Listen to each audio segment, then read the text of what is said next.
Right, so I'm gonna hand you this, and then just clip me onto that outside ring for him.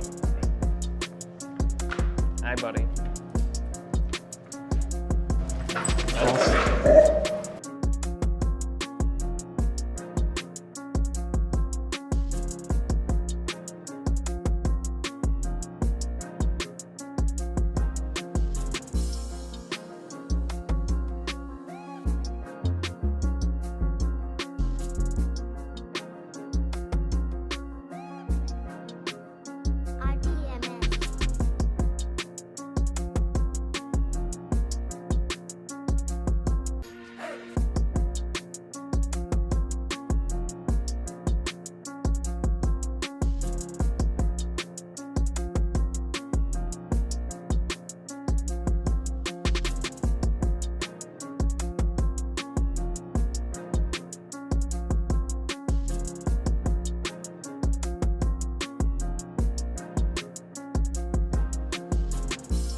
Her just reiterating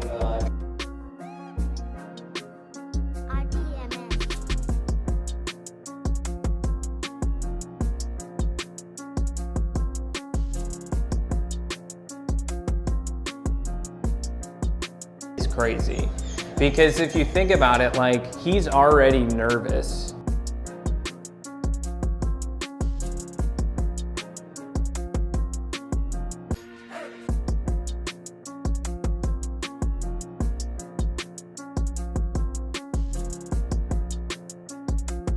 And the trainers say, try again, try again, try again. And the problem with trying again is you're watering down the expectation to the point of where you're going, no, what do you want to do? You know, and good job, buddy, good. Like, what do we want the dog to do versus Jasper, what do you want to do? Because Jasper doesn't have the capacity to lead your house. You know, he doesn't have the capacity to lead humans. I've said this tons and tons of times. Like, remember back in school when they taught us about wolves becoming dogs? You know, I remember the science teacher in like 6th grade teaching us this, and all the kids sitting there like thinking about their dog at home going, oh, my dog's a wolf. You know, meanwhile, their dog looks like a bratwurst. You know, your dog's not a wolf. And not only that, but if you think about it, instead of getting super excited and like, you know, like delusional, if not, think about how would we have gotten a wolf as humans? Because wolves are higher in the predator scale than we are. Why would they want to come hang out with us? What kind of wolf did we actually get? Did we get the leader, or did we get the one that straggled behind that got left behind?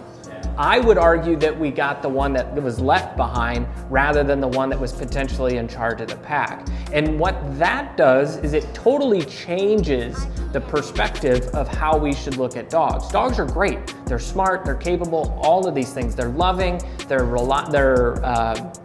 super loyal, but they cannot modify their behavior without our introduction of something different. You know, and so if I constantly tell him he's awesome and he's great, even though he's failing tons and tons of times, all I'm doing is lowering the bar over and over and over again to where it makes it harder for him to handle everyday inconveniences, because the bar has been lowered so much because we think so little of him that we can't even simply give him a no and a tug when he's doing something wrong, that he can't handle any adversity. And that makes the anxiousness worse, that makes the fear worse, that makes all of that stuff worse because we feel sorry for him. And I would say that one pop that I did there, it kind of tuned him up a little bit to where he's like, I probably shouldn't do that again. No treat, no maliciousness, just a note, knock it off. And we have some calming down. Now there's still, what's that? But that's the genetic disposition of this dog. You know, and unfortunately, because I've got a consult that was supposed to happen, I think today, and it's rescheduled to Saturday. And the veterinarian wants to rule out something else with the dog, anxiety, Anxiety was not a term regularly used for dogs 20 years ago. And I would say that the thing that we've changed the most in the last 20 years with dogs is we've gotten softer and softer and softer and softer with them. And there is some need to being soft, but not to the point of where you create monsters, not to where you create, to where you create unreliability, because his breed gets no leeway, no passes because of the potential capacity for damage that they cause. Not necessarily because he's a bad dog, but because the capacity for damage for this breed is so high. And so if he does something stupid, nobody's gonna bat an eye when they euthanize another pit bull. No judge is gonna go, oh, what kind of dog bit the kid? Oh, pit bull, big surprise. They're not gonna give him any grace. And so we have to make sure that we create reliability in a dog like him, because otherwise society's gonna treat him just like trash.